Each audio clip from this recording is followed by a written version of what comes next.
Fala pessoal, tudo bem?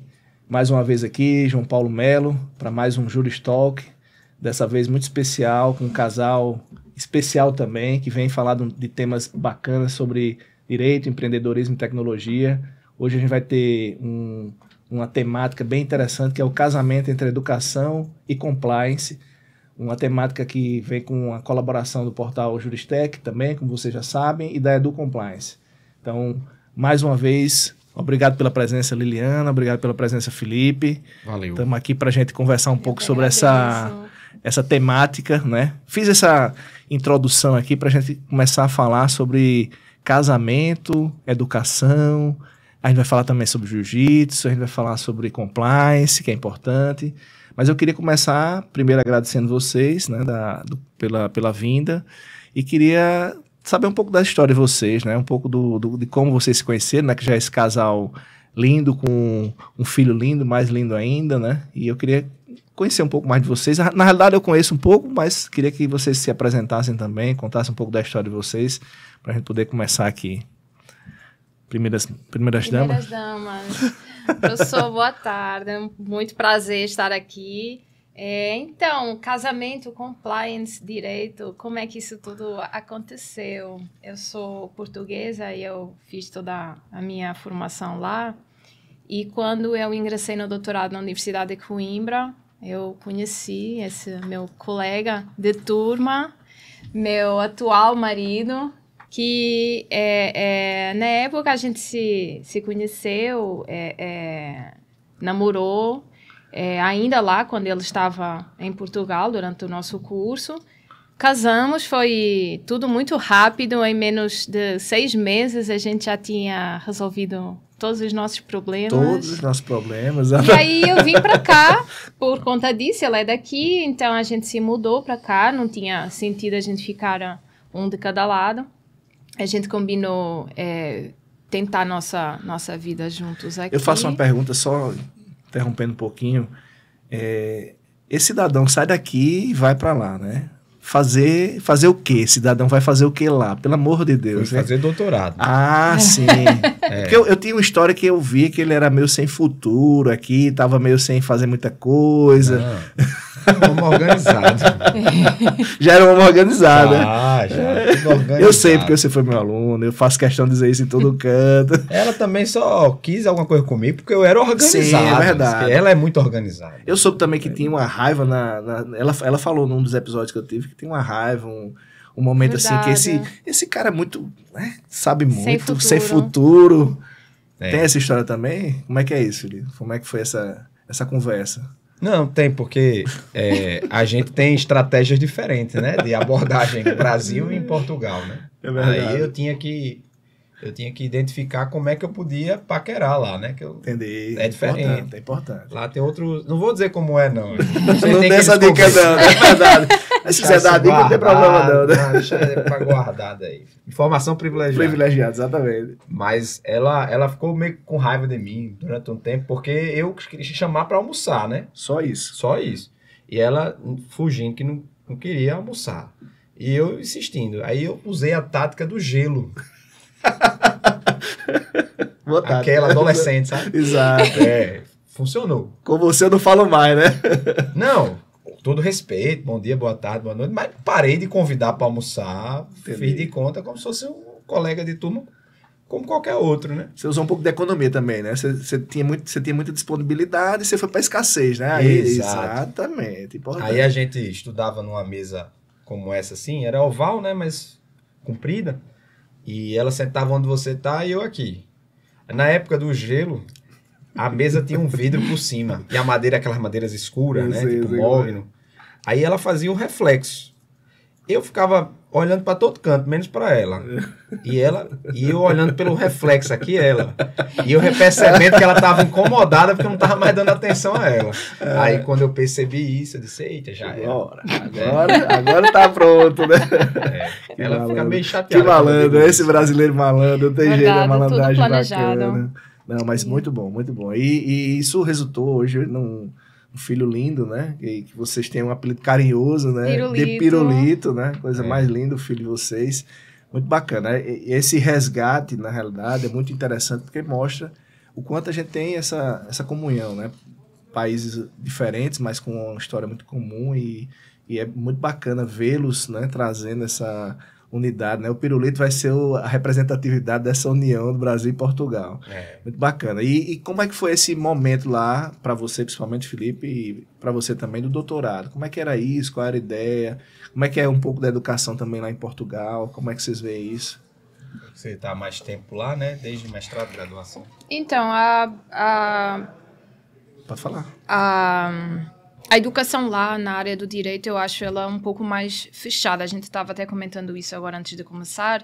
E é tudo muito, muito mais tradicional lá, principalmente na Universidade de Coimbra, que foi onde nós estávamos fazendo o curso de doutorado. A gente costuma falar que é fácil entrar, difícil sair. Verdade. Porque é extremamente rigoroso. Mais do que, na minha perspectiva, até o necessário. Hoje em dia, um pouco menos, mas há 5, 10 anos atrás era uma coisa muito, muito rara alguém conseguir um doutorado lá, porque realmente era muito difícil. Isso tem coisas boas, tem coisas ruins, né? Mas a Universidade de Coimbra é um universo maravilhoso. Assim. Vocês fizeram lá, vocês começaram a fazer o doutorado, qual era a área que vocês... Ciências Jurídico-Criminais. Uma área bem da minha área de interesse, né? Apesar de eu pesquisar análise econômica do direito, mas o objeto é ciências criminais, né? O crime, o comportamento do criminoso, a decisão de delinquir, a norma penal. E eu já fui para lá com essa perspectiva, eu queria trabalhar nessa área, porque o mestrado já foi nisso. E fui muito bem acolhido. Assim, a coisa mais incrível da Faculdade de Direito, porque a Universidade de Coimbra, ela não é como aqui a Universidade Federal do Rio Grande do Norte, né? Que é quase tudo condensado dentro do campus. Isso. E compartilhado entre vários cursos. Lá tem faculdades espalhadas na cidade. Cada faculdade com sua estrutura, com sua biblioteca. Por mais que haja uma biblioteca central, digamos assim, mas cada uma tem a sua estrutura própria. Vive autonomamente. Entendi. E a Faculdade de Direito da Universidade de Coimbra é o prédio principal da universidade, não tem nenhuma dúvida. O mais histórico. Acho que acredito que recebe muito recurso também da universidade. E o mais impressionante que eu achei lá, para mim, eu ficava encantado com a sala de revistas. Sala de revistas? Sala de revistas. Primeiro o local era incrível, né? Era tipo no calabouço lá do antigo palácio do rei Dom Dinis, né? Que transformaram num local de estudo e numa mini biblioteca só de periódicos científicos. E era tudo exposto à mão, os últimos exemplares, os últimos números de revistas científicas do mundo inteiro. Onde você imaginar, tinha revista científica lá, relacionada com direito e as áreas correlatas, economia, ciências sociais, ciência política, administração, tudo muito organizado. E eu que chego para estudar análise econômica do direito penal, uma infinidade de revistas de análise econômica do direito da Universidade de Harvard, da Universidade de Sydney, não sei de onde, tudo que é canto. E todos os artigos que eram publicados naquelas revistas, compilados num sistema de computador que você buscava pelo tema, e ele dizia qual era a revista, qual era o número, qual era o exemplar, e você ia lá e buscava. Tudo à mão. Então isso para quem tem curiosidade na pesquisa, para quem não se trava na leitura, né? É um paraíso. É um paraíso, é verdade. Não, e essa é uma grande realidade, né, que a gente vê, a preocupação e até a perspectiva de conservação de acervo, né, de informação, o cuidado que se tem com isso, né, de ver certamente um prédio histórico, com origem histórica, com material histórico, com muito tempo de pesquisa, muito tempo de dedicação de muita gente, né? Isso é muito bacana. É o elemento de tradição, né, que você fica muito visível. Vocês acham que é um espaço, por exemplo, que deve-se buscar ou realmente é acessível para o brasileiro, por exemplo, para a pesquisa brasileira? É algo que vale a pena estudar, por exemplo, em Portugal? Professor, deixa eu lhe falar uma curiosidade que talvez não saibam. Na nossa turma de doutorado, por exemplo, nós éramos da área das ciências criminais, mas existiam uns seminários que a gente juntava todas as áreas, todas as turmas que estavam lá no doutorado e fazíamos tudo juntos. Nessas ocasiões a gente tinha a percepção, nós portugueses, de como nós éramos, era quase como se eu estivesse fazendo doutorado no estrangeiro. Porque nós éramos, salvo engano, 4 portugueses dentro de todas as turmas do doutorado. Eram mais de 10, 12 áreas de pesquisa. Então, eu praticamente... 40, vocês eram 4, 10%, vamos colocar assim.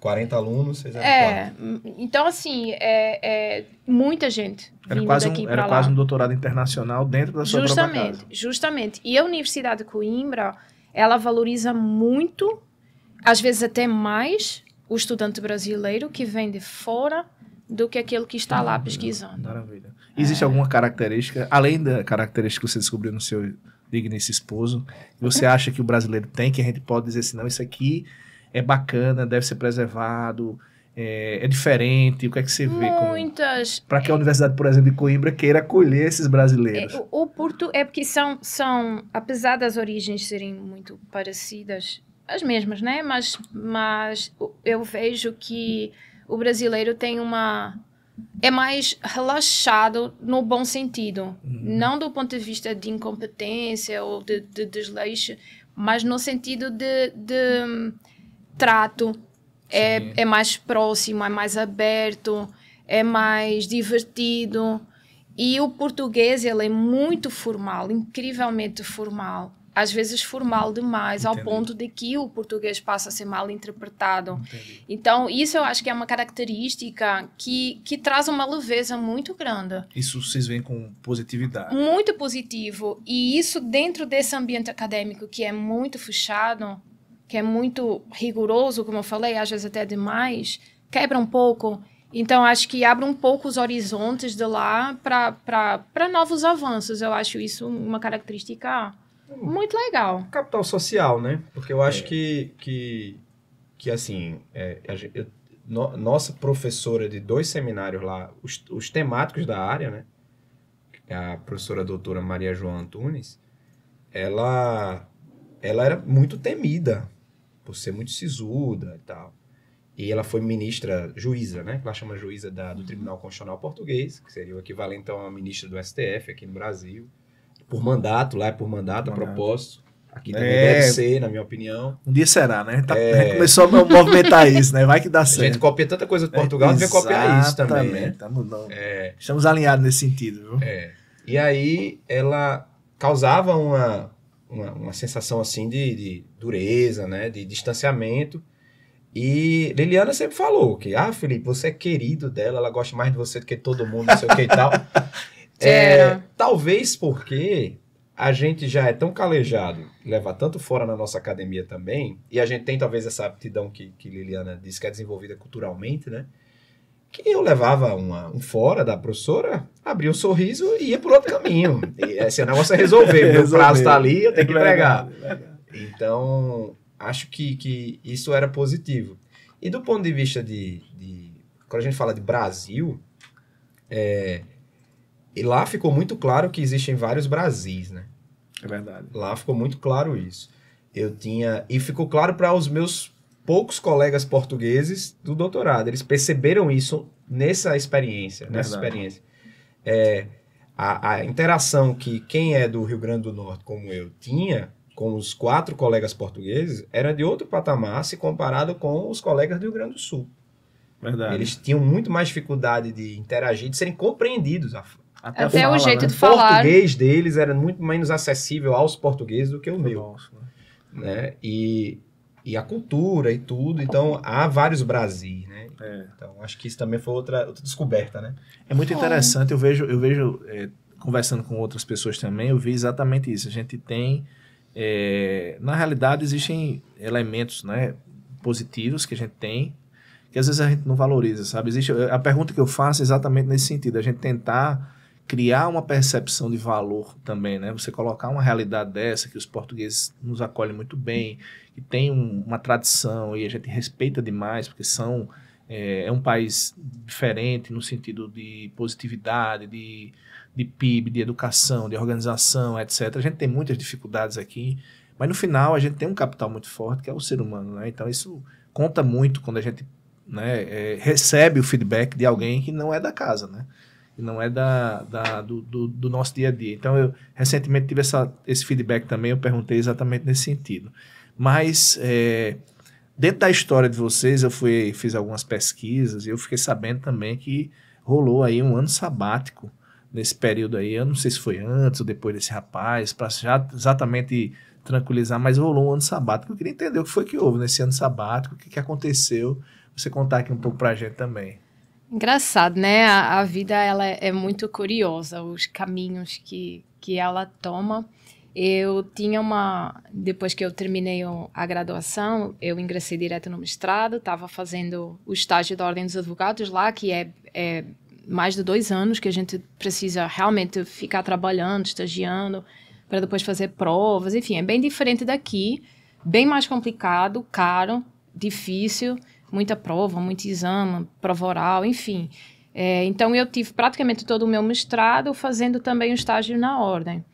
E eu trabalhava num banco Barclays, um banco de origem inglesa, com regras muito rígidas, nomeadamente no que diz respeito ao compliance. Foi a minha primeira experiência na área, foi aí. Só que me afastou um pouco do mundo jurídico. E eu sentia falta disso. E eu sentia falta de continuar os estudos. Terminei o mestrado, terminei a Ordem dos Advogados, e agora vou ficar só trabalhando no banco. Já sei, eu vou voltar a estudar. Eu morava com os meus pais ainda na época. Eu vou voltar a estudar, vou fazer... o meu mestrado foi na área empresarial. Eu sempre fugi muito do direito penal. E aí teve um dia que eu cheguei a casa e conversei com os meus pais, aquelas conversas difíceis. Pai, mãe, quero conversar com vocês, vamos lá. Aí eu contei, eu estou pensando em pedir demissão do trabalho, que aparentemente era uma carreira promissora lá, e eu quero voltar a estudar. Eu vou pedir a demissão no dia tal, depois eu vou ficar tantos meses sem fazer nada, eu quero descansar um pouco, e depois eu vou voltar a estudar. E aí, durante esse período de tempo, eu tinha juntado algum dinheiro, eu vou fazer uma viagem de voluntariado, que era algo que eu já lidava. Eu sempre fiz muitas... eu tinha um vínculo com um hospital pediátrico, tipo a Liga daqui, do Brasil, e eu fazia voluntariado lá na pediatria. Então, era uma coisa que eu realmente sempre valorizei muito, só que eu queria dar um passo a mais. Então, eu vou viajar para... Essa conversa com os meus pais, né? Eu vou viajar para Timor-Leste. Quando voltar, vou fazer doutorado, voltar a estudar, tudo mais. Aí o meu pai perguntou assim: filha, você sabe onde fica Timor-Leste? É bom informar, eu acho que quase ninguém sabe.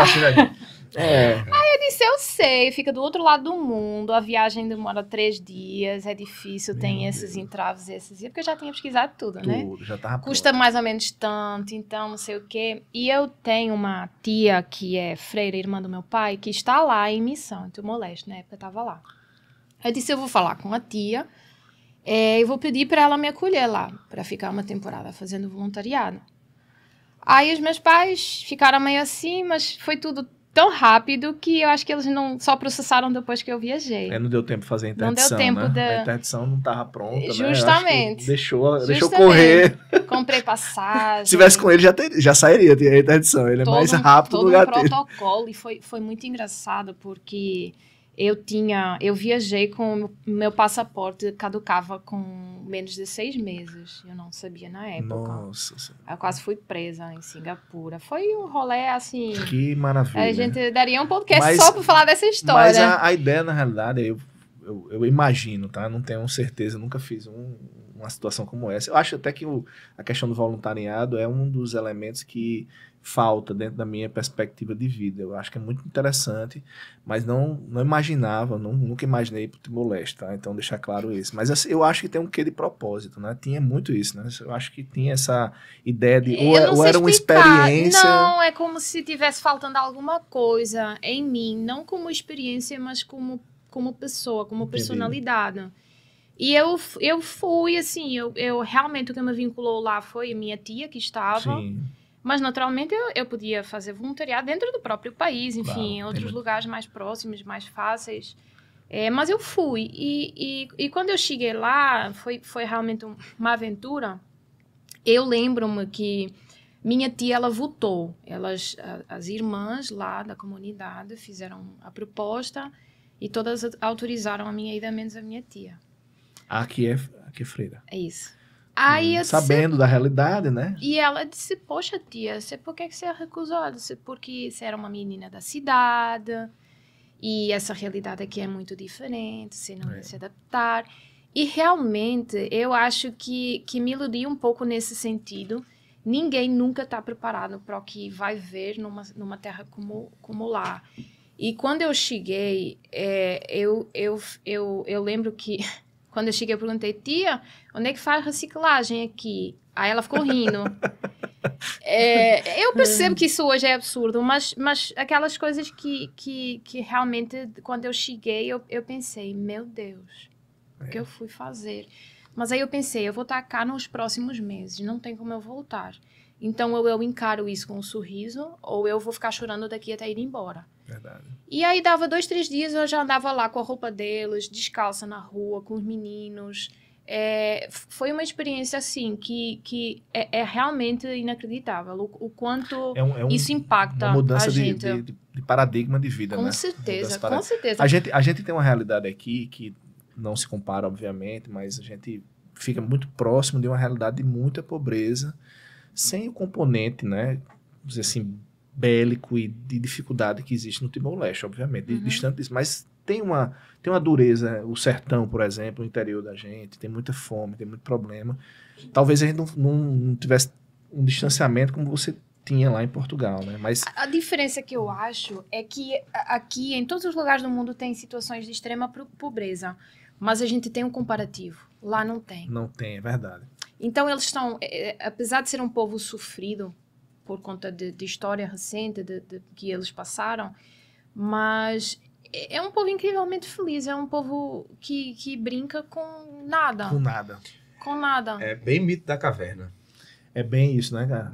Agora sim, eu perguntei... Lembrando desculpa, mas lembrando que a caverna, né, vamos botar aí, talvez 2/3 da população do mundo tá dentro dela, né? Dentro dela, verdade. Nós estamos no 1/3, né?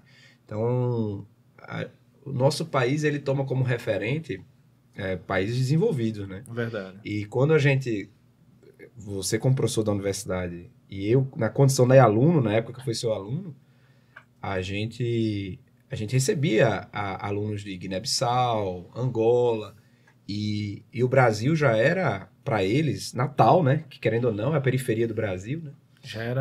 Já era um salto de urbanismo, serviços públicos, organização política, administrativa e tudo mais. Total, né?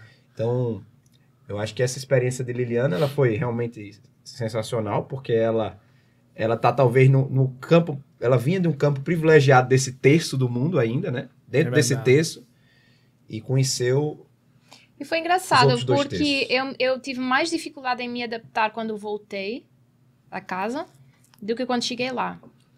Inclusive, eu liguei para os meus pais, a minha mãe perdeu anos de vida por conta dessa viagem, mas depois, com o que eu fiz, ela perdeu mais, porque eu liguei quando estava lá e disse, mãe, eu não quero voltar. Eu vou ficar aqui. Como assim? Eu vou ficar aqui porque essas pessoas precisam de mim. É verdade, eu acho que tem... Precisa.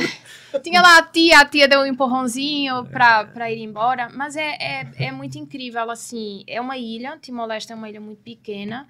Eu estava numa cidade chamada Remechio, ficava a 19 quilômetros de Dili, da capital, da praia. E as crianças, que a maioria dos meninos com quem eu trabalhei, enfim, fiquei, eram crianças, nunca tinham visto o mar, não sabiam o que era. A 19 quilômetros. 19 quilômetros. Eram mais de 2 horas de viagem. Nossa. Só para ter uma noção como é o negócio lá. E eu disse, não entrou na minha cabeça. Eu disse, eu vou levar todos esses meninos para a praia, para ver o mar. Disse, não, mas como, não sei o que, não sei. Não, como não sei, a gente vai resolver, mas a gente vai levar. Aí eram muitas crianças, a gente fez várias viagens. Aí os meninos, quando eles viram o mar, era um negócio assim, uou, e a gente pode molhar, né? Moravam numa ilha. E eles tomavam banho, É presente mesmo. Ou seja, tomavam banho de roupa, porque aí eu tinha biquíni por baixo e eles ficavam olhando, rindo, cheios de vergonha, como assim?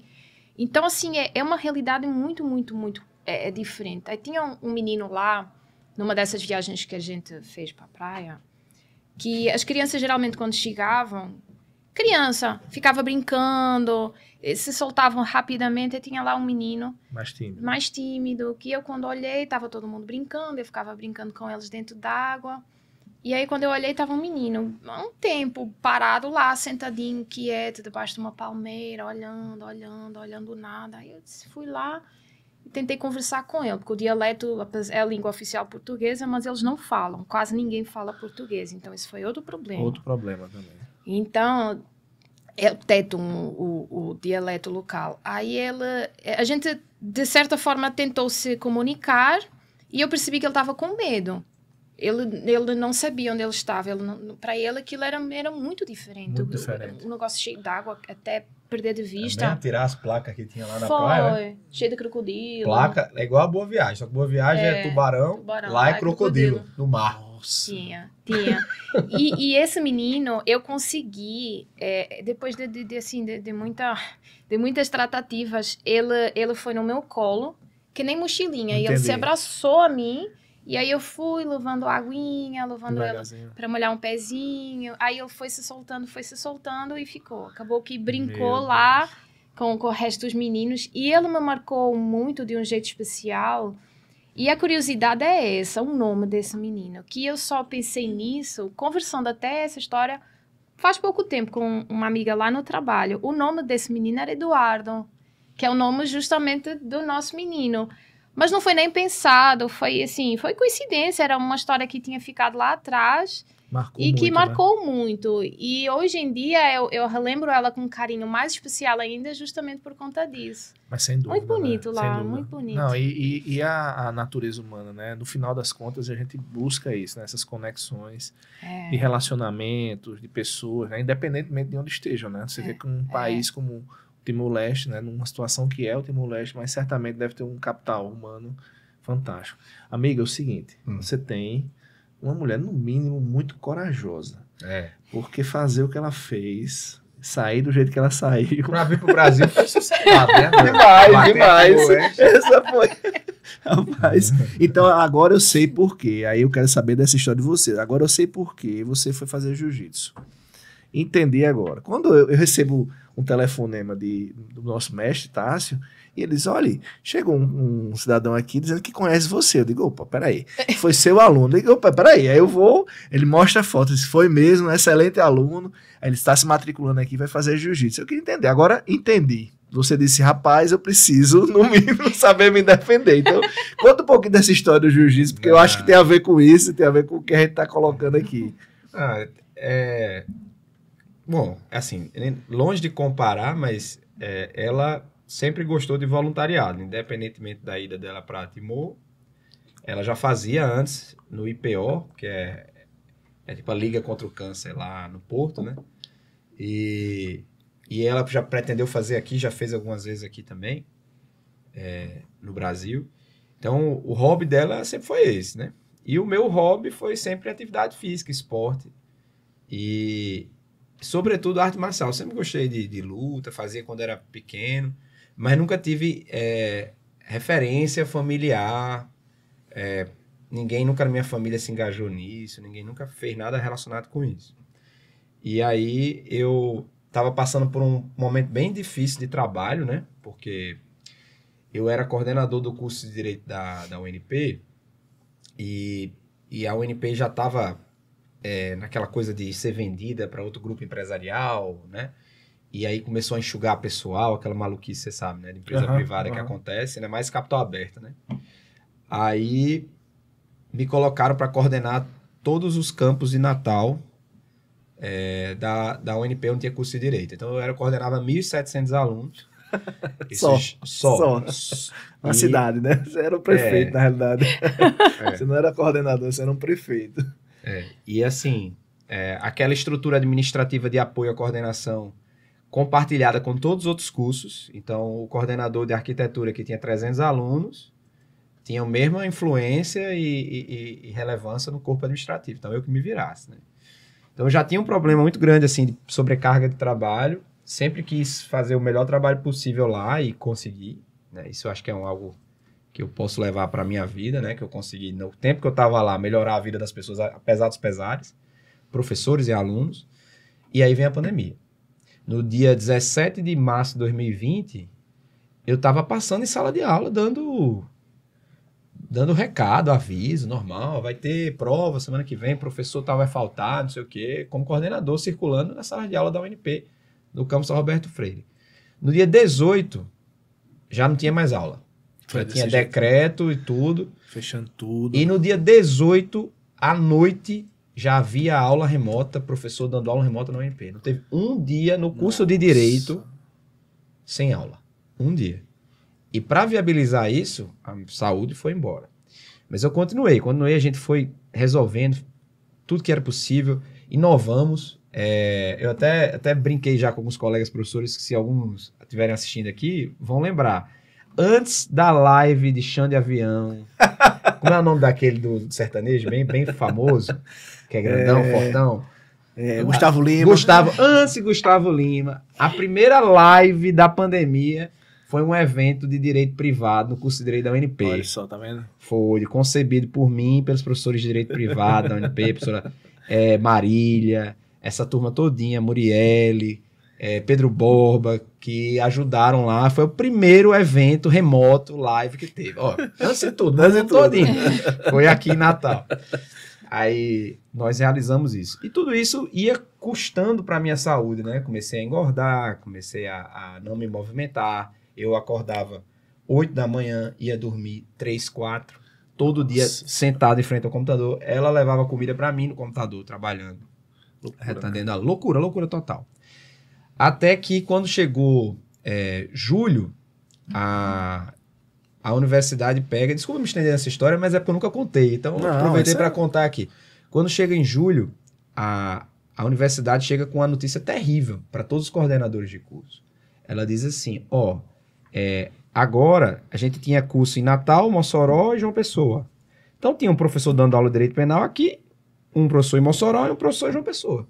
Agora a gente vai colocar todas as turmas, Natal, Mossoró e João Pessoa, numa mesma turma e só vai ser um professor. Então os outros 2 vão ser demitidos.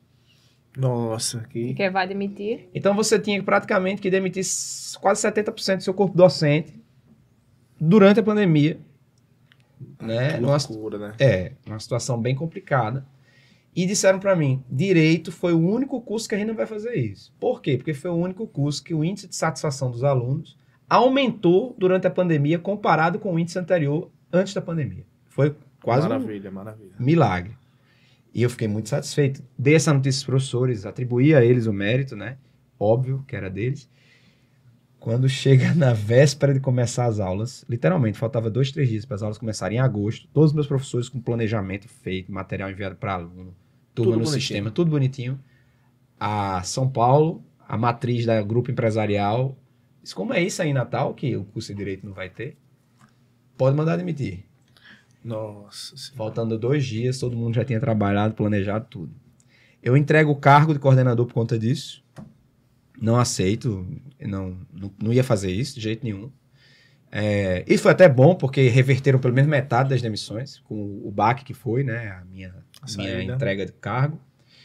O meu vice, o adjunto, o professor Rodolfo, se tornou coordenador, que mostrou que o trabalho de equipe era bem feito. Mas, enfim, eu chorava no telefone com o meu chefe, que era uma pessoa excelente, hoje trabalha no Senac, o professor Leandro, cara espetacular, que não tinha culpa de nada, né? E disse, não, amigo, não quero mais não. E aí, no dia seguinte, eu começo a não conseguir respirar. Covid, né? Meu Deus do céu. No dia seguinte, vou para o hospital, fazem um raio-x, mancha no pulmão, Covid, faço exame de Covid, espera aqueles dias, tinha que esperar, né? Não é Covid. Não, faça outro exame. Não é Covid. Aí... vou no pneumologista, ele disse, você tá com tuberculose.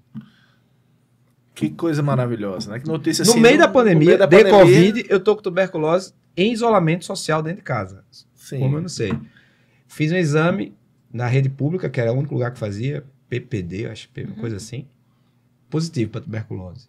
Aí eu Meu Deus do céu. Fui em outro pneumologista, chegou para mim e disse, rapaz, não pode não, você não pode estar com tuberculose não. Você já melhorou, você tomou um antibiótico para pneumonia que lhe deram na urgência, você melhorou. Não, não acredito que seja não. Você vai se internar na liga para fazer uma broncoscopia para ver se tem a bactéria lá, o bacilo de Koch, né, chama. E aí diz que eu não tive uma tuberculose, tive uma pneumonia no meio da pandemia de Covid, fiz procedimentos em vários hospitais, podia ter pegado Covid, podia ter empacotado, e com 30 anos de idade, por aí, por conta de estresse, de trabalho, minha imunidade baixou, eu peguei uma pneumonia de uma bactéria de casa. Sim, quando a imunidade baixa, né? Não tem mais. Quando eu descubro que tinha sido isso, eu tinha me safado, que eu não tinha tuberculose, o resultado negativo, me explicam que o PPD, aquele exame anterior, deu positivo, porque eu já fui agente penitenciário, eu tive contato ambiental com o bacilo, de Koch, mas não contraí a doença. E aí minha imunidade ficou fortalecida contra a tuberculose, né? E aí, quando eu descubro isso tudo, um grande amigo, chamado Felipe Barros, que é colega nosso, professor de jiu-jitsu, faixa preta, liga pra mim e diz assim, ei, vamos treinar jiu-jitsu? Que massa. Aí eu disse, rapaz, eu vou, né? Se eu não morri agora... Vai morrer lá, né? Não. E fui e me reencontrei. Então, a partir daí, restabeleci um estilo de vida saudável, trouxe Liliana pro jiu-jitsu, né? Coloquei meu filho para treinar também.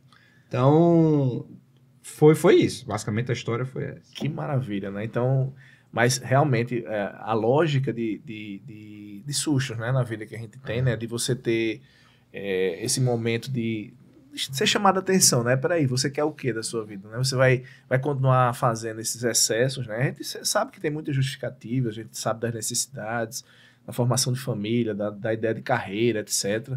Mas esse equilíbrio que muitas vezes a gente não tem, né? E a gente acha também, né? Eu já tive 30 anos, e a gente acha que a gente tem superpoderes, né?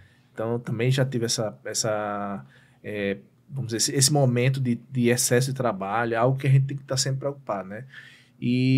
Mas o jiu-jitsu, então, veio nesse cenário, não foi com medo, não. É uma busca por qualidade de vida. Não, mas a lógica, na realidade, é assim, o que é que você acha? Por exemplo, hoje a gente tem uma ferramenta na mão, que eu até brinco, né? Uma ferramenta que transcende a arte marcial, é de vida, né? Uma ferramenta do jiu-jitsu é uma habilidade, é uma técnica, é uma filosofia, né? Que vai para além da questão da arte marcial, né? Tem uma irmandade também, tem conhecimentos técnicos. Eu sempre uso essa frase numa das aulas que eu dei lá na universidade. Eu chamei a atenção dos alunos que eu folheando um livro de um professor de Harvard, que é o Como Chegar ao Sim, e ele bota lá um capítulo, Jiu-Jitsu da Negociação. Eu fiquei louco. Todo canto eu falo isso. Né? Procure lá o artigo, o livro do professor de Harvard, porque é um cara que é referência na área de negociação. O livro dele é uma referência, Como Chegar ao Sim. William Ury, acho que é o nome dele. E ele usa o Jiu-Jitsu mostrando, por exemplo, que é um dos princípios que é o ceder para vencer. Ele diz, ceda para você vencer, porque muitas vezes você ceder não quer dizer que você está perdendo. Você está trazendo o seu adversário, muitas vezes, mas para fazer uma coisa mais interessante. Então, você cedeu, por exemplo, no caso específico, né, um pouco do seu workaholic, né, na área de trabalho, para poder ter uma qualidade de vida, para poder viver mais, por exemplo, né. Mas o seu caso, eu imaginava, a gente tem como você disse, já tradicionalmente vai se buscando, mas eu vejo muito hoje, por exemplo, esse lado das meninas no jiu-jitsu, que eu sei que Liliana está também, então essa lógica é uma lógica que é interessante. Como é que você vê isso, Liliana? Você que entrou já nessa sequência, né? O convite veio do maridão, o maridão foi lá e disse, vamos lá fazer jiu-jitsu e tal. Como é que foi isso? Eu não sei se foi um convite, foi mais uma intimação. ele e o meu menino. Foi toda uma negociação, uma longa negociação até eu aceitar ir. Eu não gostava de arte marcial nenhuma. Eu não via na televisão, não deixava que eles vissem, porque achava que ia traumatizar Eduardo. Então eu tinha uma imagem... Só um parênteses. Como a filosofia da arte marcial é relegada, né? Porque se passa a impressão de violência, quando na realidade... Você tem muito ali defesa, você tem muito autoconsciência, você tem muito outros fatores. Tem ética, né? Ética é muito forte na arte marcial. Mas a percepção que muita gente tem é exatamente essa, né? De violência. Mas... E aí eles insistiam muito na época Eu estava passando por um momento também difícil do ponto de vista de saúde. E eu decidi, não, eu vou na condição de experimentar. Se eu gostar, eu fico. Se eu não gostar, vocês nunca mais insistem. Porque eles estavam tirando o meu juízo. Gostei. Aí está certo, fechado. Você vai. Aí eu fui, conversei muito com o mestre Tássio. Quando eu comecei a treinar, eu estava... Fisicamente, o corpo estava muito travado. Estava realmente com dificuldade de mobilidade. E eu falava isso com o mestre, porque como professor, ele tinha que saber as minhas limitações. E eu fui com medo. Eu ia com medo. E eu ia... fui realmente assim com uma negação grande. E eu lembro que na primeira aula eu fiz o aquecimento, terminei o aquecimento e eu fui procurar minha alma, porque eu estava quase morrendo. Eu também tive essa sensação quando eu voltei a treinar. E aí eu quando fui embora para casa, eu me amarrei muito na ideia que eu fiz o aquecimento. Eu nunca pensei sequer fazer 10 polichinelos e eu fiz o aquecimento. Então, eu me agarrei muito a essa ideia. Eu disse, eu não quero ficar com o corpo travado para sempre. Eu quero me cuidar, eu quero ir além dos meus limites. Então, eu vou só mais uma. E aí, na outra, eu já fui um pouquinho mais. Na outra, eu já fui. E com o tempo, eu conseguia entender a grandeza do jiu-jitsu, que é muito mais que uma família. A gente é incrivelmente acolhido. A gente trabalha muito valores como integridade, ética, que vocês mencionaram. A gente aprende a ter uma postura de vida de guerreiro. Porque se a gente está numa posição com alguém fazendo 100 quilos na gente, por exemplo, para quem não sabe, a gente está deitado com alguém em cima da nossa caixa torácica, com todo o peso no corpo.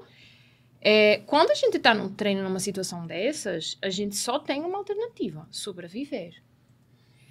E é aí que a gente às vezes tem que ceder para depois vencer. Então a gente aprende muito isso no jiu-jitsu.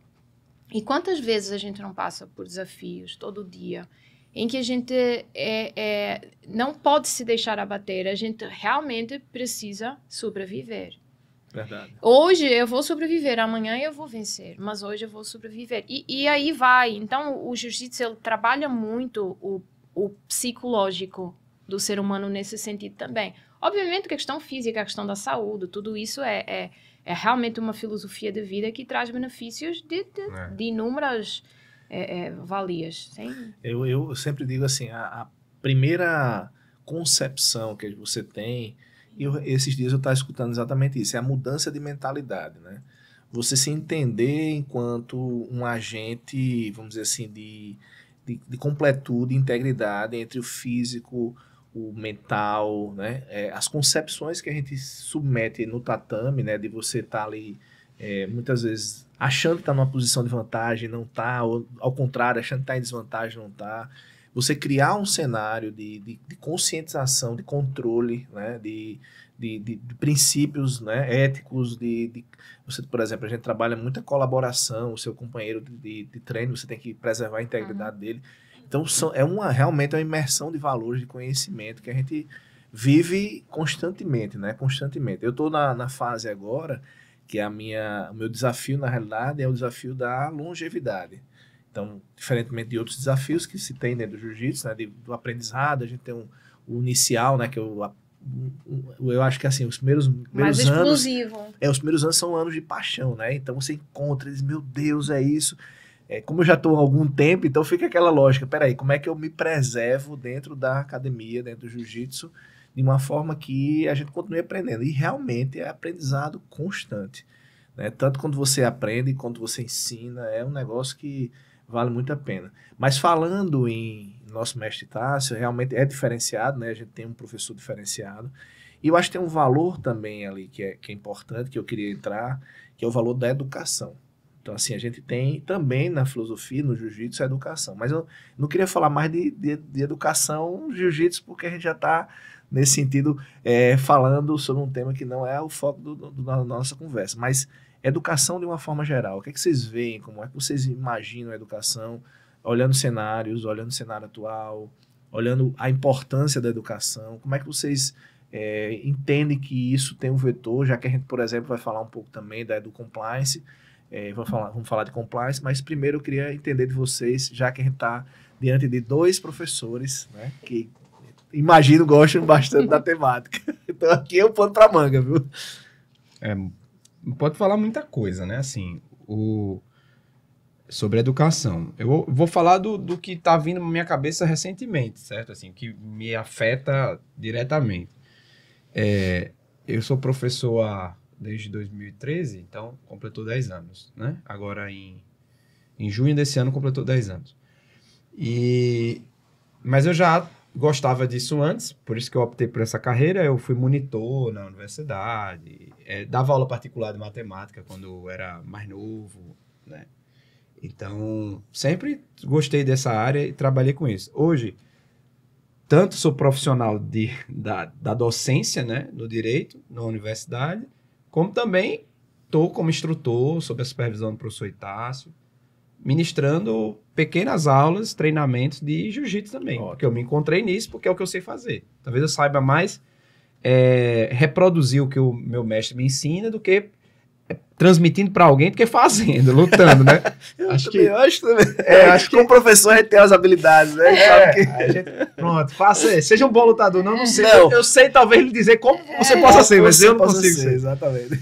E o mesmo se aplica ao direito também, de certa forma, né? Então, assim, o que hoje me deixa mais atento, eu ia dizer a palavra preocupado, mas acho que toda hora a gente vai ter alguma preocupação. Então, deixa mais atento é o seguinte: a gente vive um processo de relativismo cultural, né? Assim, o que seria esse relativismo cultural, a grosso modo?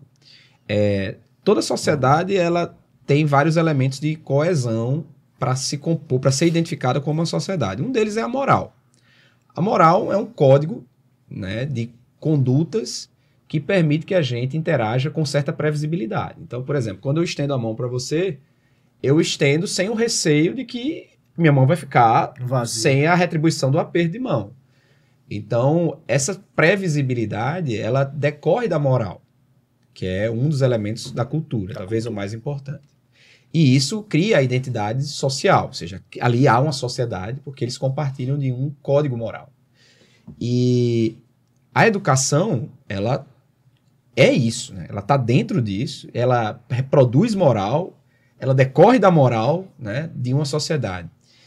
E a gente vive um momento de ruptura. É como se existisse no mundo, não sei se isso já aconteceu, talvez já tenha acontecido na história, historiadores podem ajudar, mas a gente vive um momento de que há uma agenda política de pequenos grupos, células de indivíduos que não representam a sociedade como um todo, seus anseios, suas aspirações, sua moral coletiva, que utilizam de estruturas de poder para que essa moral social seja considerada retrógrada ou desnecessária ou inoportuna, inadequada, qualquer coisa que se entenda que não é mais cabível. E com a ideia de causar uma ruptura e, no lugar, estabelecer novos códigos de comportamento, né? Que a gente pode chamar, por exemplo, de politicamente correto. O interessante é que isso não é possível de ser feito. Do ponto de vista psicossociológico, você não consegue fazer isso. Esse empreendimento, ele é fadado ao fracasso. Por quê? Porque todo processo moral, ele decorre de uma sedimentação histórico-cultural. Então, você não impõe uma moral. É verdade. Né? Você não impõe uma moral. Você impõe normas de comportamento através de violência, de ameaça de castigo, que é uma outra coisa que talvez tenha mais a ver com direito, né? Propriamente dito. É uma das... talvez essa seja uma das principais diferenças entre o direito e a moral, né? A moral ela tem uma adesão espontânea, fruto da própria experienciação da vida em coletividade. E o direito não, ele pode ser antagônico à moral e se impor pela violência das estruturas constituídas por ele mesmo. Então hoje a gente tem essa dinâmica de querer impor uma nova moral, mas por ser fruto de ideias às vezes nem próprias da nossa cultura brasileira, da nossa cultura sul-americana, né, que são importadas de língua estrangeira, com a tradução meio grotesca, a gente vive um momento de relativismo, ou seja, a gente está sem âncoras morais na nossa sociedade. E isso se reflete claramente na educação. Talvez seja o maior laboratório para você identificar isso. E eu não quero dizer que a gente tem que ser rotulado como reacionário, conservador, não é nada do gênero. É só muito difícil compreender uma escola, imagina, estrutura, sala de aula, professor, cadeira, né? Hora para começar, hora para terminar, conteúdo a ser ministrado, competências a serem desenvolvidas, alguém que é responsável por isso, outra pessoa que tem que aderir a isso. Uhum. Como é que a gente consegue compreender essas estruturas físicas e sociais que estão aí, com objetivos definidos, de alfabetizar, de educar, de formar, de atribuir um título de advogado, num amálgama de relativismo cultural.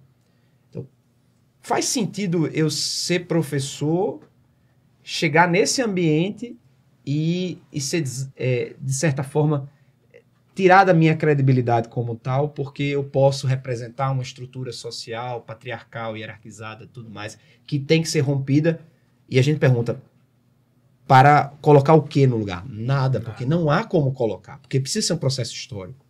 E aí fica todo mundo sem saber o que está fazendo.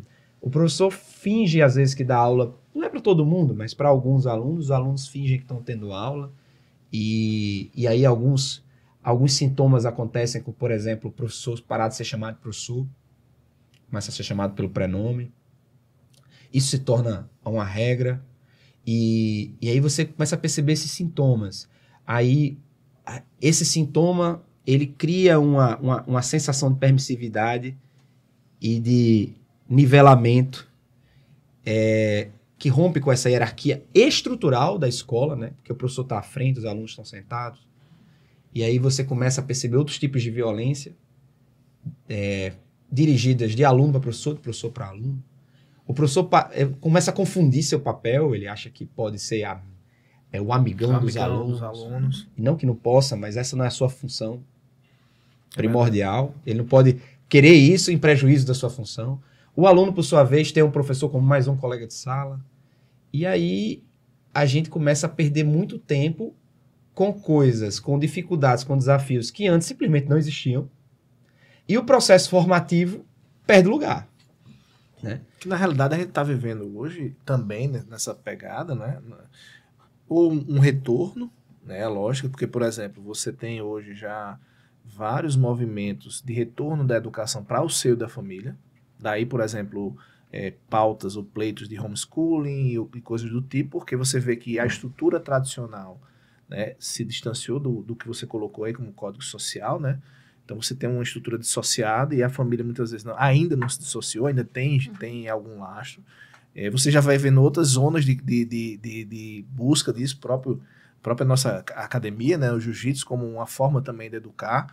Muitos pais, né, levam os filhos para que eles, por exemplo, experienciem o valor da disciplina, que é uma coisa mínima, né? Que você imagine que dentro da perspectiva de tradição, eu acho que das civilizações... É necessário para organizar grupos. Grupos, exatamente. Tem um grupo, disciplina, hierarquia, mesmo que dentro da perspectiva hoje seja uma palavra quase feia, mas hierarquia também é muito importante, porque você tem um indivíduo na condição, inclusive, de ser, não só ser, mas ser humano, que precisa de liderança, tem como vetor a liderança, tem como vetor a necessidade de uma certa hierarquia, isso tudo muito bagunçado, mas a perspectiva da educação que eu coloco, e eu acho que é um ponto que a gente está aqui, não é da educação tradicional, né? Essa tem sido abalada, a gente até como professor tem essa dificuldade, né? Mas é a perspectiva de educação de uma forma mais global, da importância dela como vetor de formação do indivíduo, ainda que seja hoje retornando ao status da família, retornando aos locos que não eram tradicionais, abstraindo os locos que eram para servir de elemento, né? Porque de fato a gente tem hoje como você colocou, né? Uma tentativa, uma ruptura. Um filósofo inglês, né? Que acho que faleceu recentemente, Edmund Burke, acho que é esse o nome dele, salvo engano. Ele estuda muito estética, né? Ele parte muito de analisar as coisas. Acho que é ele. Não, Burke é o do conservadorismo. Então acho que é Scruton, Roger Scruton. Roger Scruton, perdão. Ele estuda muito essas questões sociais a partir da estética E aí eu me lembro disso, eu percebo isso quando eu frequento setores diferentes da universidade, né? Como essa questão da estética é interessante. Você vai em determinadas universidades federais no Brasil que há muita pichação, muita sujeira, muito lixo, muita depredação do patrimônio. E onde eu trabalho, fico muito feliz por isso, né? Que há uma preservação maior. Então você começa a ver que a estética nada mais está tanto sendo resultado como produzindo essa desestruturação que tende a levar a outros organismos sociais a assumir um papel que foi historicamente atribuído à escola, né? Verdade. Que também é criticado, né, nesse aspecto. E aí a família começa a trabalhar essa ideia de homeschooling. Mas a família também é um organismo social que passa por esse processo de relativismo Também, sem sombra de dúvida. Né? Também, né? A família tem sofrido também, né? Esses ataques.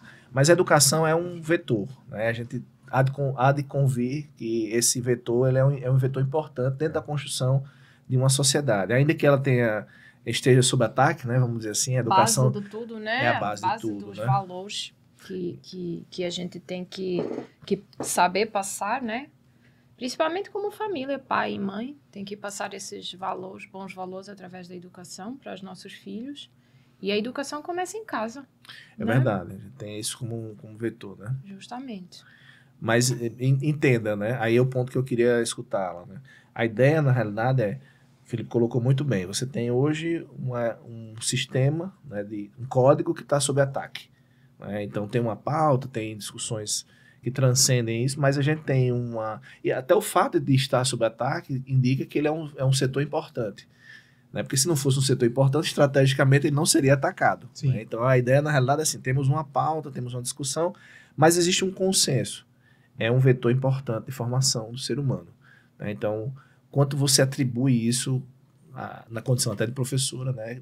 A importância da educação dentro da formação, dentro da construção do indivíduo, dentro da construção ou do fortalecimento da sociedade, né? Porque sob ataque ela pode estar dentro da perspectiva se defendendo, né? E a gente vê isso também, são movimentos de defesa já hoje muito claro.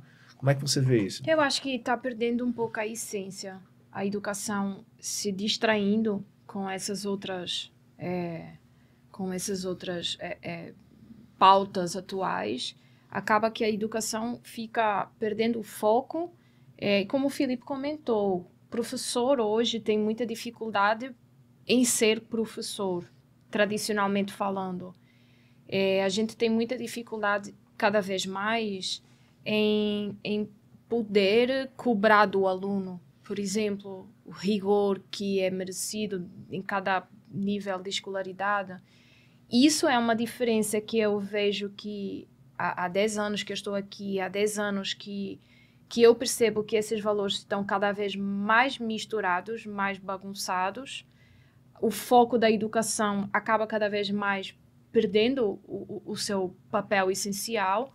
E isso é uma das críticas que eu tenho. Geralmente, eu que venho de fora, eu elogio muito coisas daqui, pessoas, trabalho, enfim, vários aspectos. Mas nesse sentido, eu acho que o Brasil está se deixando interferir com muitas questões. E isso, quando a gente compara, por exemplo, o rigor que existe na educação no Brasil e o rigor que existe na educação em Portugal, e a gente tem um abismo gigante, né? Colossal, assim, desde formação base e até a universidade, pós-universidade e tudo mais. A gente, obviamente que não podemos generalizar. Assim, eu não estou dizendo que o ensino perdeu qualidade, não, a gente tem escolas muito boas, professores muito bons, alunos brilhantes, mas eu acho que, de uma forma geral, a educação, falando no sentido amplo, ela está perdendo o seu foco tradicional, o seu direcionamento. E isso é ruim, e a gente vai perceber que isso é ruim não agora, mas daqui a uns anos, Verdade. Quando o fruto dos estudantes de hoje começar a produzir do ponto de vista de trabalho amanhã. É verdade. Aí eu acho que talvez por isso hoje em dia não seja uma pauta tão relevante, porque a gente não está sentindo. E isso agravou muito com a pandemia. porque é muito difícil dar aula remota, é muito difícil assistir aula remota. Obviamente que tem exceções, enfim, cada um no seu caso, mas aquela aula tradicional de contacto direto com o professor, na sala de aula, com o colega, com o livro, hoje em dia é tudo internet, e isso traz coisas boas, mas tem coisas ruins também. Então, a tendência é facilitar em todos os aspectos. Entendi. Então, antigamente a gente ia na revista, tirar xerox, estudar, escrever. Hoje em dia está tudo no Google. Então, ChatGPT, né? Pois é. Então, assim, essas facilidades ajudam até certo ponto. E aí depois eu acho que começam a atrapalhar. Nesse cenário de dificuldade, né? A gente tem hoje, de fato, né, dentro da perspectiva, por exemplo, do grupo e dos parceiros do portal, a gente tem hoje uma empresa de educação, a Seu Rumo, e a gente vê, por exemplo, na Seu Rumo, uma necessidade muito grande de educação empreendedora.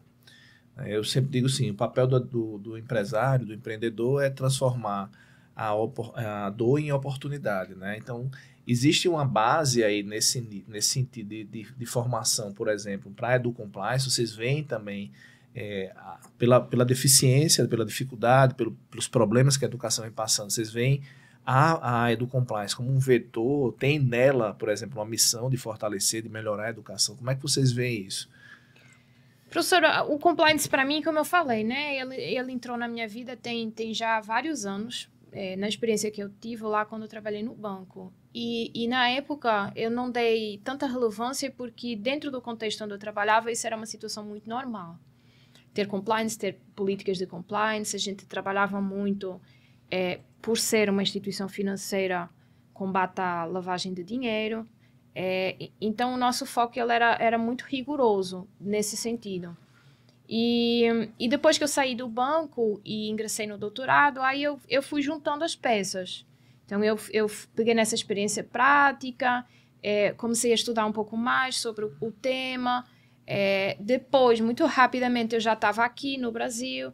E aí eu tive que começar a minha carreira do zero e eu tinha que procurar o que fazer. Então, eu comecei advogando. Rapidamente eu comecei dando aula também, e rapidamente as oportunidades foram surgindo, e até que eu pensei, não, eu quero trabalhar com compliance aqui, só que eu deparei-me que com uma realidade que hoje ainda é difícil falar sobre compliance, há 10 anos atrás era mais difícil ainda. Muito mais, né? Hoje é um tema, é até um tema que hoje a gente coloca dentro da mesa, né, como um tema presente, né, muito fruto dos movimentos que nós tivemos aqui no Brasil, né, de problemas seríssimos de corrupção que a gente teve aqui no Brasil. Entrou em vigor algumas leis, né, que trabalham sobre o tema.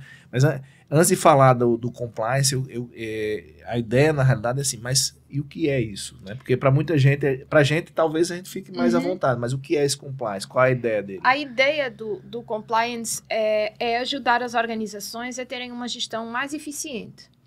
Perfeito. Se a gente puder resumir assim tudo. Mas eu já tenho um gestor para isso. O compliance ele foca na prevenção. Então, por exemplo, da mesma forma que o setor bancário foca na prevenção de lavagem de dinheiro, um setor, sei lá, um hospital, ele vai focar na prevenção de problemas relacionados ao paciente, à saúde. E por que é que isso é relevante? Porque é o produto final que aquela empresa oferece. Então, eu tenho um banco e se eu sei que através do meu banco, da minha instituição, eu posso, ainda que indiretamente, estar compactuando com lavagem de dinheiro, e lembrando que a lavagem de dinheiro, eu tive uma aula ontem, ministrei uma aula na PUC Minas ontem, e a gente conversou justamente sobre isso. Quando a gente pensa em dinheiro, a gente nunca pensa no quanto isso impacta a sociedade.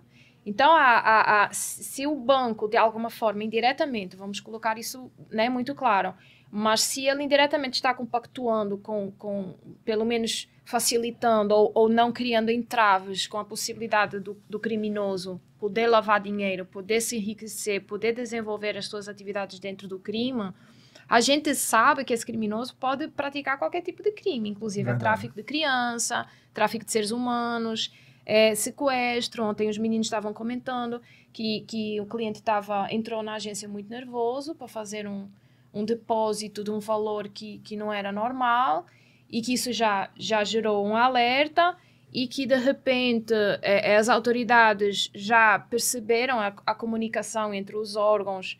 Enfim, teve toda uma história, teve todo um contexto, mas a questão era que, ao mesmo tempo que estava lá o cliente depositando o dinheiro, estava o traficante do outro lado, com os filhos desse cliente, para fazer a troca. Então, é muito mais o que está em jogo do que apenas aquele caminho direto. E isso vale para todas as instituições. No final, é como o Felipe, né, estudou lá, né, os estímulos do crime passam pelas objeções também, se há ou não os vetores de compliance, né, de conformidade. Com certeza. Então, é muito nesse sentido, né? Na ideia lá da análise econômica, né, Felipe? A ideia de você estimular alguém a fazer alguma coisa em razão ou do benefício, né, ou do receio, né? Sem ir para a área do crime, para fazer uma ponte com compliance para um empresário que não se preocupa muito com isso, com lavagem de dinheiro, mas qual a importância, né? Assim, o maior desafio eu acho que para quem empreende é, em primeiro lugar, a regulação do setor, né? Eventual norma que regulamenta determinado setor, e um programa de compliance, como a Liliana bem colocou, torna a gestão mais eficiente porque consegue internalizar de uma maneira racional aquela regulação e ainda assim viabilizar que o produto seja aperfeiçoado com a possibilidade de você ter um rendimento naquilo ali, mesmo com todos os custos de transação decorrentes da burocracia estatal, né? E o segundo grande desafio, que é um desafio que é socialmente positivo, né, é a concorrência. Então, um empreendedor ele vai ter que lutar duas batalhas, né? A batalha contra a burocracia e a batalha da concorrência. A batalha da concorrência ela gera muitas externalidades positivas, né? Qualidade, produto, preço, uma série de coisas. E para a sociedade, a burocracia só externalidades negativas em sua maioria, né? Quando ela é uma burocracia com fim em si mesmo, sobretudo. Mas falando da concorrência, porque a burocracia a gente reclama muito há muito tempo. Falando do Brasil, então, né? Falando da concorrência, o que eu aprendi com Liliana, que eu acho muito interessante, de tanto ouvi-la falar e palestrar sobre compliance, é que quando você chega num nível de concorrência ótima, ou seja, você tem muitos fornecedores, todos interagindo no mercado com consumidores e tudo, e você tem que sempre aprimorar alguma coisa, você tem que entregar algo melhor no seu produto. Você pode estar ali conseguindo rendimento, entregando o melhor produto com grande qualidade, você tem um outro competidor do mesmo nível e vocês estão brigando para conseguir avançar no mercado. O que é que falta? Reputação. Né? Reputação. Então, você começa a se preocupar com a sua reputação. A sua reputação agrega valor ao seu produto. Então, talvez o maior case do Brasil que existe, talvez para o mundo, né? Não sei se o Liliana não conhecia, mas quando veio para o Brasil passou a conhecer e ficou impressionada, é o da Brastemp, né? Assim, a gente tem um case aqui no Brasil que é surreal, né? Porque há quantos mil anos que aquela campanha de publicidade foi feita, né? Acho que na década de 90, que o sujeito dizia, mas não é uma Brastemp. E aquilo ali só adere na sociedade porque há por trás uma reputação positiva da empresa. Então, ela vende o produto com acrescido de uma reputação. Qualidade, confiança, pós-venda de qualidade também. Quando que agrega valor, né? Eu, quando tive aula com Liliana também, eu fiquei impressionado com um termo que ela usou e tem a ver com toda a conexão do sistema, né? O sistema, eu diria o seguinte, o sistema, de uma forma geral, inclusive com os personagens os mais passivos do sistema capitalista, que são os consumidores, eles têm em si uma lógica de crédito. Então, o sistema é pautado em crédito, né? Crédito derivado de credibilidade, ou deriva em credibilidade, e o termo que eu escutei lá na aula de Liliana foi integridade, perdão. Né? Então, o compliance tem a ver com essa integridade, né? Você dá um suporte de uma forma clara de que aqui, seja no banco, seja numa empresa, a ideia, né, de compliance, de conformidade, né? Então, como é que é isso? Como é que isso... E aí, perguntando também, como é que se conecta com a educação? Qual é a ideia de fazer essa conexão de conformidade, como você estava falando, do compliance e da educação? Então, o próprio projeto EduCompliance, ele é o somatório da educação com compliance, daí o nome.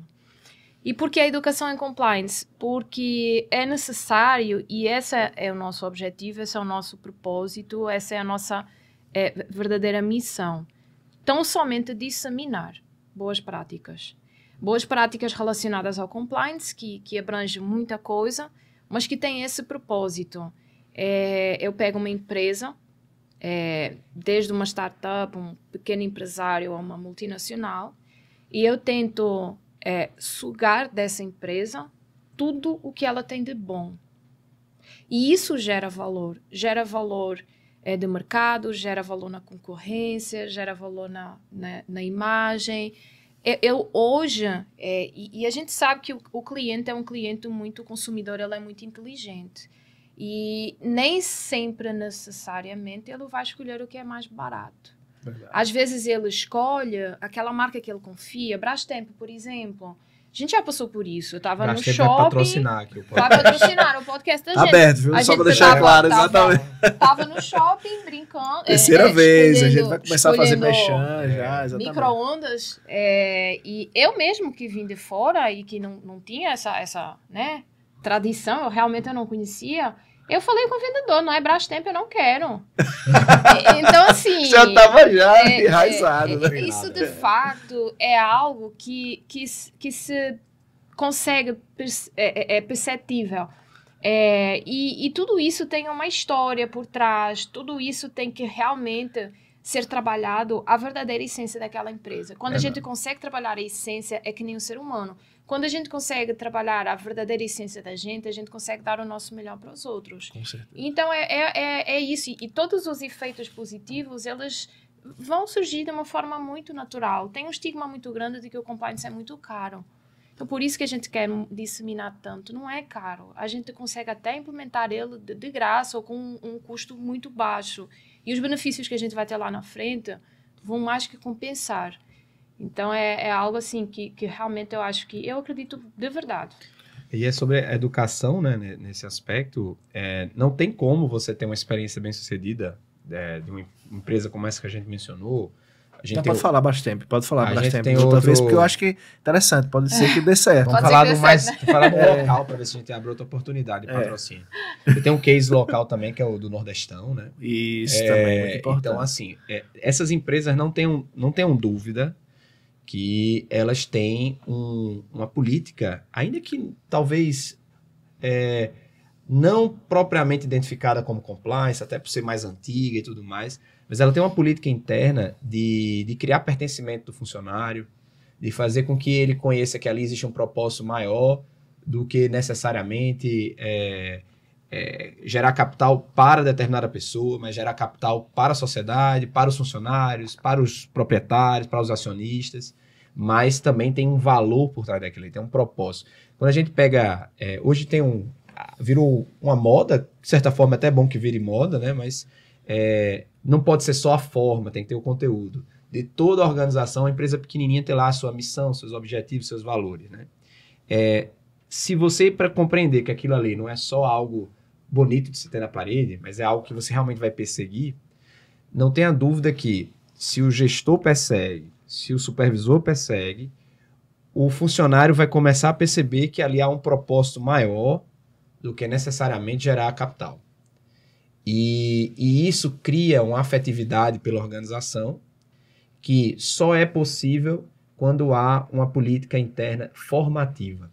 Essa política interna de formação, ela não é fazer um curso ali, dizer, olha, nossa missão, nossos valores, isso é no dia a dia. Implementar a cultura. No dia a dia. Né? Estabelecer atitudes, desenvolver essas competências atitudinais e ter na estrutura de uma organização, por mais simples que seja, mas uma identidade, uma liderança de compliance, ela vai ficar encarregada, ainda que ela exerça outras funções simultâneas, porque a empresa é pequena e tudo mais, mas ela vai sempre lembrar que ela tem que, dia após dia, reforçar essa cultura, reforçar esses valores, sendo exemplo e também fazendo com que aquilo seja disseminado dentro da organização. Então, acho que bacana. A ideia da educação é um trabalho diário, é um essa. Trabalho de formiguinha.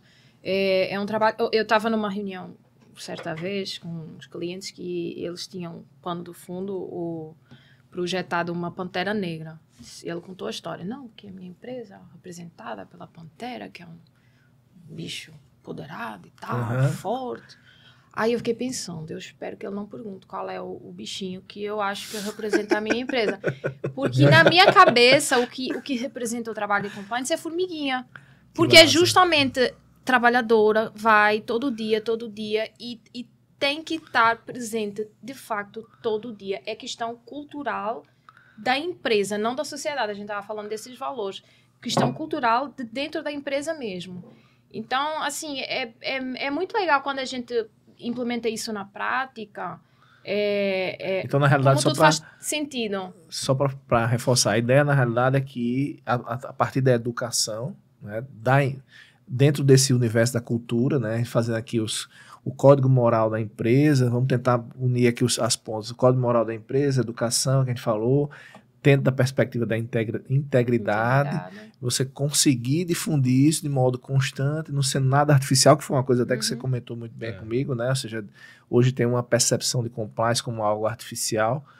Vai lá e publica um código de ética e você tem compliance. Na realidade, o código de ética ninguém nem sabe onde está, ninguém nem viu, então não tem utilidade.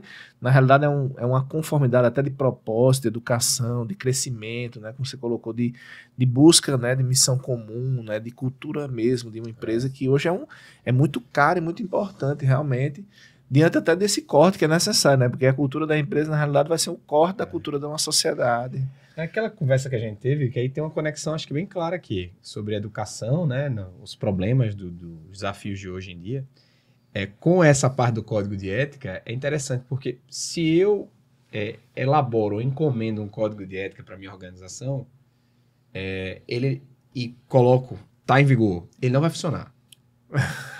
É igual a história de você querer substituir todo um código de conduta cultural naquele microcosmo da organização, que já existe, já está lá estabelecido. Não tem nem como ser encomendado um código de conduta. Porque se for encomendado é porque é feito por alguém que nem pertence à instituição. Nem pertence à instituição. Não, exato. É porque eu falo, não que deva ser assim, porque é assim muitas vezes. É assim, infelizmente, né? Exatamente. Então, simplesmente aquele código, ele não vai conseguir ter eficácia, não vai ser reconhecido como válido, não vai ser lembrado, porque ele não se presta a substituir, a ocupar o espaço de uma moral, um código de conduta naquele microcosmo social, que já está estabelecido com seus vícios e suas virtudes. Isso. Você não vai conseguir romper, porque uma coisa não é a mesma coisa da outra, não ocupa o mesmo espaço. Então, para produzir um código de ética, você precisa produzir dentro de um processo, de um programa que está sendo levado adiante, dia após dia, de compliance, para num dado momento que houver a maturidade necessária daquela organização, você transformar isso num código de ética. Você sabe quanto tempo médio demora a ter os resultados de um programa de compliance? Não faço ideia. Mais de 1 ano, 1 a 2 anos. Tempo médio para que nós trabalhemos e possamos começar a surtir os efeitos lá na frente. Então, é um trabalho de formiguinha. É uma educação. E a educação ela é relevante porque uma das coisas que se virou contra nós, que é curioso, foi justamente ter virado moda. Tem o lado bom e o lado ruim. Quando vira moda, todo mundo sabe, todo mundo acha que sabe, o sábio acha que sabe, de repente todo mundo fala, mas são poucos que têm propriedade para falar no assunto. E é aí que entra a educação. Verdade. É aí que entra a compliance, a educação em compliance, porque quando a gente consegue entender de verdade o alcance do compliance, a relevância do compliance no âmbito de qualquer organização, a gente muda a nossa forma até de estar na vida. Pronto, a relação entre educação, compliance e casamento. Se eu não tenho compliance na minha vida, enquanto mãe de Dudu, enquanto esposa, enquanto ser humano, eu não posso implementar isso na minha organização. Não funciona, não faz sentido. Entende? Isso é bem então, Jordan Peterson. Né? É verdade. Então, assim, a gente tem que realmente passar a formação e tentar também desmistificar um pouco. Eu tenho várias formações na área específica, porque eu já comecei a trabalhar nisso, já vim de lá, de Portugal. Uhum. Mas até hoje, se nós fizermos determinadas formações, certificações, às vezes não é acessível para todo mundo. Isso é outra coisa que vira contra nós. Como é que a gente vai disseminar uma cultura? Como é que a gente quer que funcione se a gente não oferece essa educação à sociedade? Acessível, né? De forma... Entende? Então, assim, isso é algo que se virou também contra nós um pouco. Eu tenho várias formações na área, muito também porque eu sou autodidata. Eu compro um livro, eu estudo e vou fazer uma certificação meio que por conta própria. Mas a maioria das pessoas não é assim. Então, você tem que realmente passar uma educação para que o programa funcione de forma efetiva. Porque se não vai apostar para funcionar de forma efetiva, não faça. O estímulo, na realidade, né, é você ter um vetor, né, de completude na empresa, que é o objetivo, né, do empresário, de uma forma geral, ter uma cultura sustentável, né, algo que seja, por exemplo, a médio e longo prazo palatável, né? Porque no final das contas o empresário faz uma conta racional, né? De previsibilidade, né? E é um suporte para o gestor na tomada de decisão. Sim, tudo, né? Tomada de decisão mais estratégica, saber quais são os riscos. O risco, né? Que você está conversando. Então, né? assim, não é nem sempre não, o compliance não vai deixar fazer. Não, o compliance não tem papel de nenhum nesse sentido. O compliance, ele abre o jogo. Você vai por esse caminho, você tem essas consequências, você vai por esse, você tem essas. Você vai escolher e eu vou estar lá dando suporte. E isso é relevante. Tomar a decisão do gestor, ele manda embora o compliance. Exatamente, eu quero tomar decisão. Na tomada da decisão, e isso repercute na esfera da responsabilidade. Porque a partir do momento que o gestor não está sozinho, a tomada de decisão, isso é engraçado, que isso é mais forte ainda no poder público. E aí o poder público eu acho que dá 10-0 a vários outros países do mundo, inclusive na Europa. Eu lembro que você falou de um caso também acho que foi no Paraná. No Paraná é assim, o Dr. Raul Siqueira, ele foi o ex-controlador geral do Estado. Tem um carinho muito grande, eu admiro demais. E eles lá começaram esse trabalho da formiguinha. Começaram na controladoria geral, implementando boas práticas, foram crescendo, está em todo o Estado. Então, isso é algo que eu vejo com uma visão muito bonita, e ele sempre falava isso, a questão da tomada de decisão no poder público, às vezes ela é muito limitada, porque o gestor lá na frente pode vir a ser responsabilizado. Sim, hoje tem um pouco menos, né, com a mudança da lei de improbidade, mas ainda é um risco muito grande ser gestor público no Brasil. Então, não deixa de ser um suporte também. Se der alguma confusão, eu tomei essa decisão com base nesse estudo, com base nessa assessoria, Entendi. com base em tudo isso. Então, fazia sentido tomar Entendi. essa decisão. Entendi. Então, são várias vertentes que a gente acaba trabalhando ao mesmo tempo. É muito legal. Não tenho dúvida. E é um trabalho muito dinâmico. A gente lida com pessoas o tempo todo. Então, todo dia é diferente. É instigante. Liliana, Felipe, foi um enorme prazer estar conversando com vocês aqui. A gente tem hoje realmente um ensinamento de vida, né, de oportunidades, de conhecimento. Eu fico muito feliz em tê-los aqui. Fiquei muito encantado com as histórias que foram apresentadas aqui, com o conhecimento que foi transmitido. Acho que é sempre esse o papel. Hoje, um dos papéis aqui que a gente tem no Juristalk é a gente trazer conhecimentos diferentes, numa perspectiva diferente, que não aquela tradicional, né?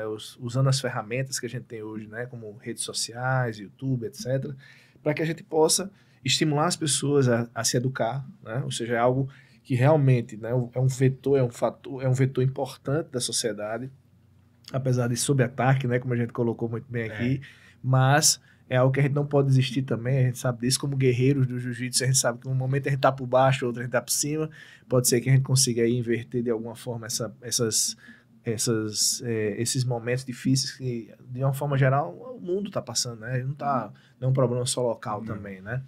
Então eu deixo um espaço para que vocês façam alguma consideração, se quiserem, para os nossos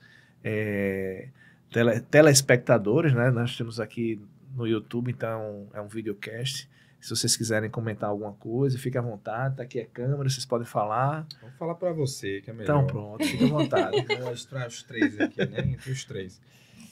Assim, eu acho que o caminho é esse. Quando a gente está na docência, e a gente tem contato com muitas pessoas, assim, a gente tem uma profissão que ela tem uma particularidade de você conhecer muita gente diferente, e aí a sua sensibilidade a coisas boas e as coisas ruins fica muito mais aflorada, né? Porque você está constantemente sendo bombardeado por personalidades diferentes, por origens diferentes, enfim, pessoas com suas particularidades, suas circunstâncias. E tudo isso que a gente colocou talvez possa parecer um pouco exagerado, mas é justamente porque a gente tem essa característica de interagir com centenas de pessoas diferentes a cada 6 meses, né? Então isso é um dado interessante. Então nossa amostra, ela é muito rica para a gente fazer avaliações do que está acontecendo e afetando o nosso dia a dia.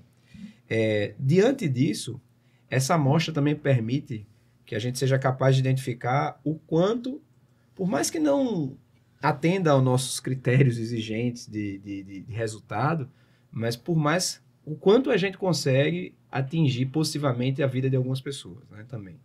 E aí isso cria uma obrigação, uma responsabilidade, né, uma necessidade de autorregulação de que a gente tem a capacidade de melhorar, de se aprimorar, de continuar estudando, continuar se desenvolvendo, não só no campo teórico, naquilo que eu sou encarregado de ministrar como professor, mas na formação do indivíduo, né? E na minha autoformação também, e buscando sempre aprender com outras pessoas. Então, o resumo disso tudo é que a cada semestre, apesar desses desafios, boas surpresas acontecem. É como se um professor, ele se surpreende, é uma coisa até meio piega de falar, mas ele se surpreende a cada 2 meses, a cada 1 ano, com um aluno que se destaca, um aluno que se dedica. Ele não precisaria se surpreender com isso, né? Porque faz parte da nossa profissão. Mas a gente parece que não perde essa capacidade de se surpreender. E então o ânimo ele é renovado, por maior que seja o desafio. E o objetivo é esse. O objetivo é comprar a batalha, continuar nela, sair das situações difíceis, porque são muitas. Eu queria que todo mundo prestasse atenção, talvez o mais importante aqui, que eu considerei de toda a nossa conversa, que foi muito interessante, muito boa para mim, foi como nós ficamos numa situação difícil, às vezes escolhendo palavras para falar algumas coisas. É verdade. Eu percebi isso em Liliana, eu percebi isso em mim. Muitas vezes, a depender do assunto, a gente ficava buscando aqui a palavra de menor risco, gerenciando o risco. Gerenciando o risco. Naquilo que a gente vai falar. Isso é um problema. Mas a gente vai comprar essa batalha, vai seguir nesse campo minado e vai conquistar o objetivo, que é a formação, que é a educação. Com certeza, não tenho dúvida disso, não. Liliana? Professor, não desistir. Eu acho que não desistir é uma ideia que todo mundo deve ter presente, e nós, professores, educadores, não podemos, não tem alternativa. Nós temos realmente essa responsabilidade. Para o bem e para o mal, nós somos um exemplo. E eu acho que nós devemos, por ser um exemplo, devemos trabalhar constantemente para ser um bom exemplo.